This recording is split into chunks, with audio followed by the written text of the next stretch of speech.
Listen to me, sweetest friends, I'll make it very, very short, because obviously, just to talk about loving people, loving God, about healing people, you touch the center of the world, the center of life. Because what is the most God-like thing you can do to another human being? Because how does God give us life? God doesn't send us packages for our social security. I don't know, send you a little check for United Jewish Appeal. Rav Nachman says, that Rav Nachman calls it Noyam Elyon, high sweetness. There's nothing sweeter in the world than loving somebody, right? Okay, even in this world it's sweet. But Rav Nachman says that a heavenly sweetness is coming down from heaven every second, every billionth of a second. Just flowing down, right? The only thing is, you gotta have sense to pick it up, right? Gotta have sense to pick it up. And, okay, here I want to say something in honor of Josh, since he's such a great doctor, and so glad to be with Josh again. And I'll make it very fast, and if you could just, even if you want to say something, if you could, control yourself not to say anything. Because I don't know myself what I want to say, but so, let me say it first. After this, I'll be overjoyed if you ask me. Okay, now listen to me, sweetest friends. There's two kinds of love in the world. Imagine I'm walking on the street, I don't feel any love in my heart. I just, not hatred, not love, just nothing. Suddenly I meet this very, very beautiful girl and I fall in love with her. That means I needed something to touch me, to bring about that I suddenly felt love. This is the love after creation. The Gemara says, the Torah says, the Psalms, it says, Olam chesed yiboneh, Olam chesed yiboneh. God created the world with love. That means there is a world and God loves the world. This is already the love of after creation. God had so much love in his heart that, so human speaking, that he had to create the world, right? Okay, let's talk about children. There's two kinds of love you have for children, father and mother. There is a love of after they're born, right? They're born, they're your children, you love them. But you only created them because you have so much love in your heart, right? So this is like the love of before creation, right? And, imagine some people just get together without loving each other and children are born. Those children are so angry. They're so angry. Because they're missing the most important part. You only create with love. Because God created the world with love, right? Okay, now I want you to know the deepest depths. Remember when God made a covenant with our father Abraham? And Abraham circumcised himself, and on the third day he was really in pain. Because the Talmud says, and is it true the third day is a little bit dangerous, especially by a man of 99? Yeah. That's what the Talmud says. I'm afraid to talk about medicine when Josh is around, Okay, the Talmud says the third day is very crucial. Okay, so it says, so the sun came out, a very strong sun, there was no guests. Abraham. So Abraham sent all his servants, please get me a guest. How can you live without guests in the house? But there were no guests. So 3 angels came. I'm sure you remember the story. But I just want to connect you to the deepest depths. Abraham was welcoming guests all his life. And the guests he took into his house were people who really needed to eat and to sleep, right? And the Torah does not record that. The Torah records that he took in 3 angels who didn't really need to eat. And the Talmud says they just pretended they're eating. Okay, I want you to open your hearts in the deepest way. Abraham, after he entered the covenant with God, he didn't need a poor man to bring out love in him, which is the love after creation. After he entered the covenant with God, He was so godlike. He just had to do good, like God had to create the world. That means suddenly, after he entered the covenant with God, he was connected to, not when you see a person, you love them. You see a poor man, you want to give him something. He is looking for a poor man. He's looking to love somebody. Okay, and here I want you to open your heart in the deepest way. And the Talmud says God came to heal him. That means God came to give Avram the secret of healing. Because if you remember, the covenant with Noah was only that the world will always exist. By hook and by crook, one way or the other, it'll be there. Because Noah was not concerned how many people die, how many are alive. There'll be a world, okay, Mazel Tov, there'll always be a world. There'll always be survivors. With our father Abraham, the covenant was that someday the world will be fixed. Someday the world will be healed, the world will be cured. So after God made the covenant with our father Abraham, God came to give him over the secret of healing. The secret of healing is like creating the world, right? It has to be not the kind of love which is after creation. It has to be that awesome love of after creation. Okay, just keep your hearts open.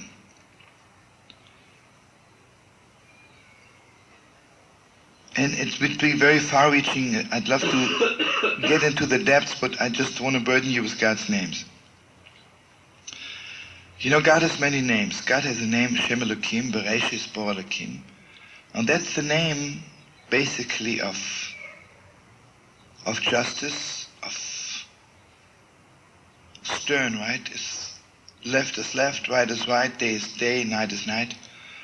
And friends, you know, where would we be? Imagine the sun would say suddenly, I like it, I'm not going to leave now. And the moon would say, listen, I'm hanging so long, let's stay a little bit longer. There has to be the Shem Elokim, there has to be God's name, there has to be a certain order, there has to be nature. Day is day, night is night, winter, summer is summer. There has to be order in the universe.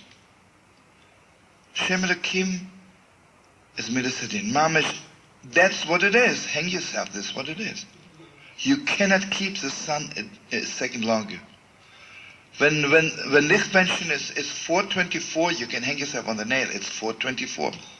You can say, listen, you cannot say, listen to me, I feel I'll be able to kindle the lights better if I sleep a few hours. It's Shabbos, it's too late.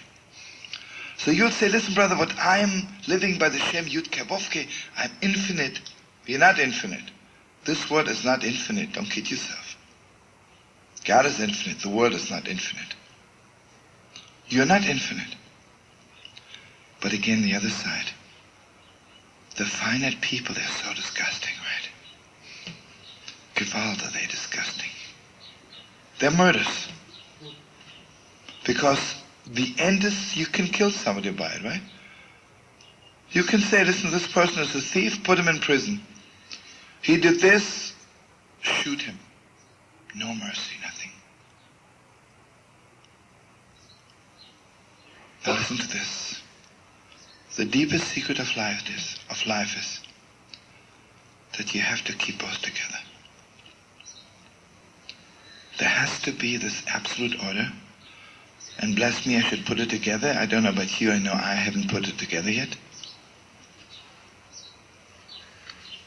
And also be infinite. Both together. You know, when it comes to educating children, you have to be Shem Elokim, right? You have to teach them day is day, night is night, 6 o'clock is 6 o'clock, 8 o'clock is 8 o'clock. But on the other hand, if this is all you're teaching them, you cripple them. You kill that God's name, Yud Kevovke, inside of them, that infinite name of God. So it has to be both, right? Now listen to the deepest depths. God forbid if somebody is sick. So you're sick, that's it. What should I do, right? And I hate to say bad things. Have you ever seen people whisper behind you, most probably if you're sick, most probably you deserve it, right? I mean, there are people who have excuses.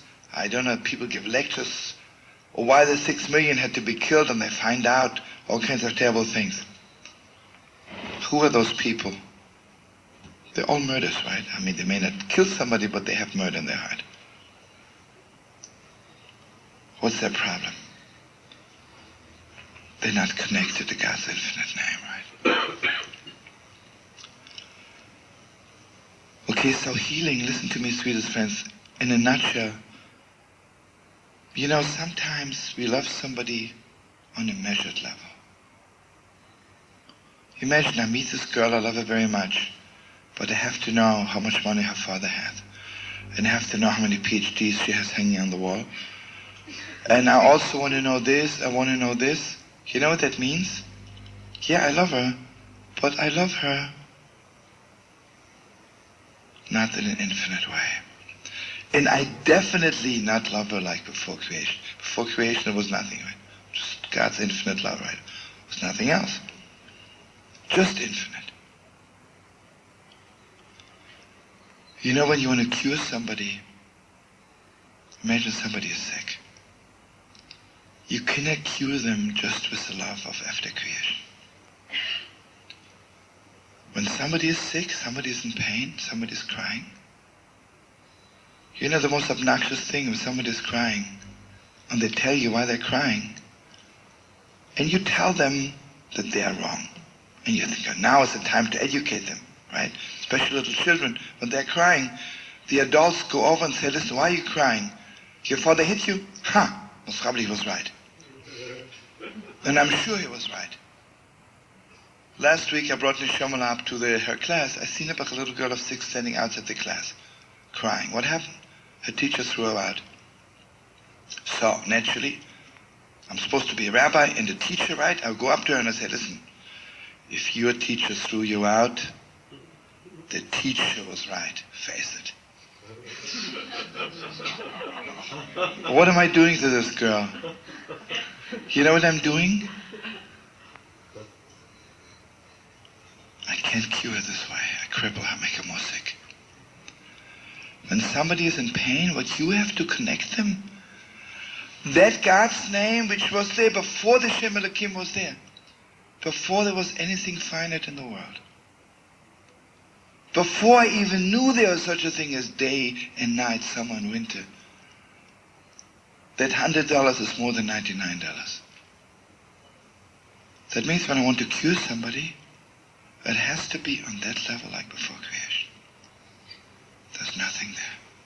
And there's everything, right? There's everything. And here I want to share something very, very deep with you.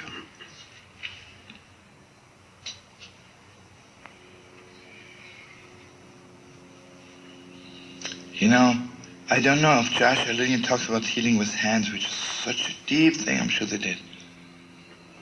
Basically, our hands are finite, right?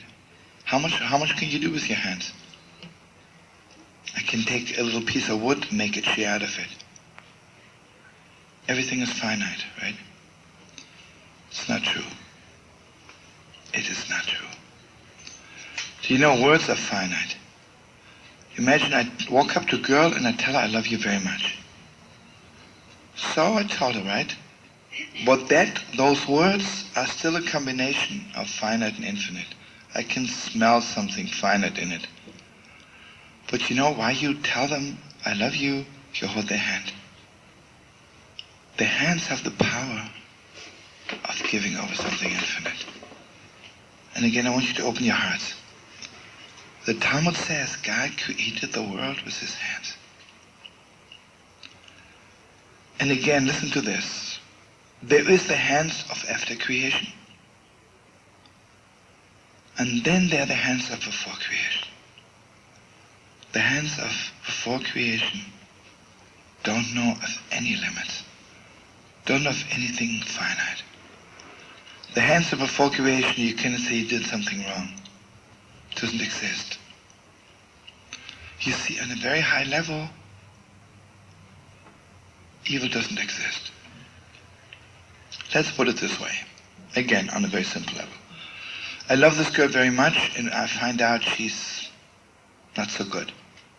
It's not natural, I'm not going to see her anymore. The problem is not that she is bad, that I don't really love her so much, right? That means that whatever she did wrong can destroy my love. So love wasn't so high, right? Imagine I love her more, and someone says, listen, she is a terrible girl. And I say, I don't care. Doesn't mean I don't care for her being wrong, but that means her doing wrong doesn't reach the place where I love her, right? I love her up 2 billion miles up there, and the little wrong she did is 2 inches down here, right?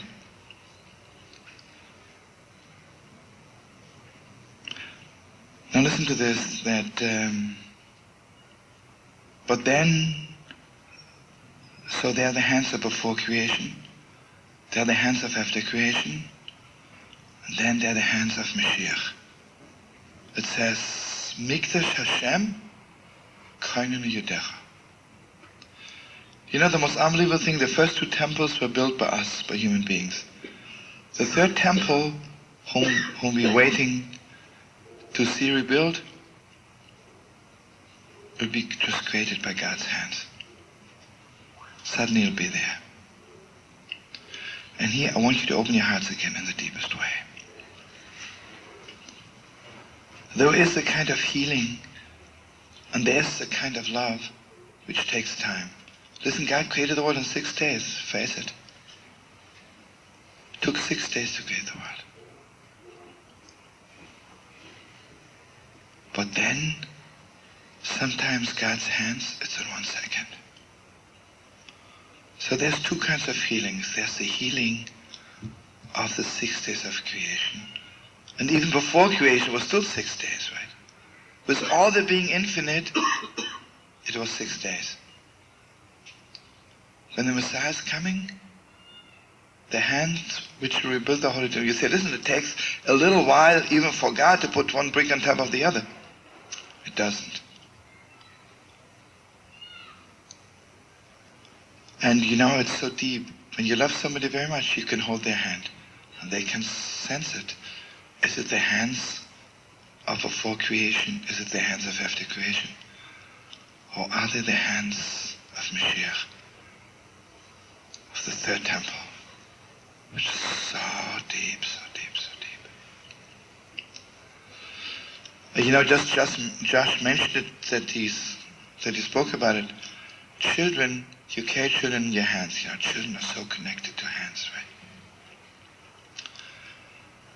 And some children grow up with hands of after creation, and some children grow up with the hands of when the Messiah is coming.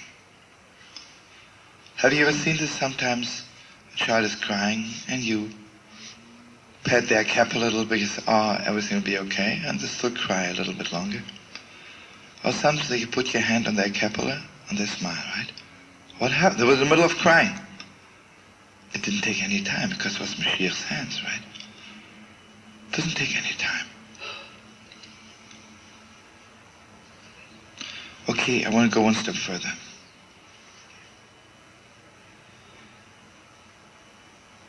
Again, the same thing, finite and infinite. Every person has 2 needs. I have the need for a lot of things. I need toothpaste, I need soap, I need shampoo, I need a house, I need a pillow, I need money to go on the subway. It's all parts of life, right? But then I need all of it. And not all of it together, there's some all. More than all that. Now listen to this. Some people don't even have a taste of that all. You know who are the lonely, broken people? Who don't even have a taste of the all. They never tasted it. Okay, here I want you to open your hearts, and this is very, very deep. And I'm sure I don't make myself clear, but who needs to be clear, right? There is the absolute all. I really have everything. I have the all. And then there is, and here I want you to open your hearts. I don't have the all. But once in my life I had a taste of all, which is even deeper than the all itself.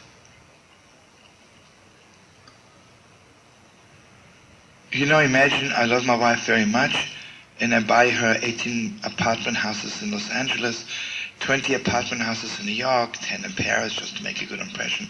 Then I buy a beautiful house in Monaco. How much can you do for your wife, right? So I give a lot of things. One day I was by the Holy Wall. While I was praying by the Holy Wall, a little stone fell down from one of the holy stones. I pick up that little stone. I come home to my wife and I bring her that stone. This is all.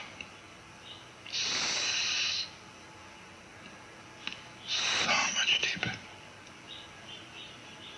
It's deeper than everything in the world, right? So sometimes, also between parents and children, I can give my child this. But where's the all, right? The all. And you see what it is? And here I want you to open your heart in the deepest way. The Talmud says that God's presence, the Shekhinah, is above the head of a sick person. It has millions of meanings. When a person is sick, what do they need? They don't need little things. They need the all.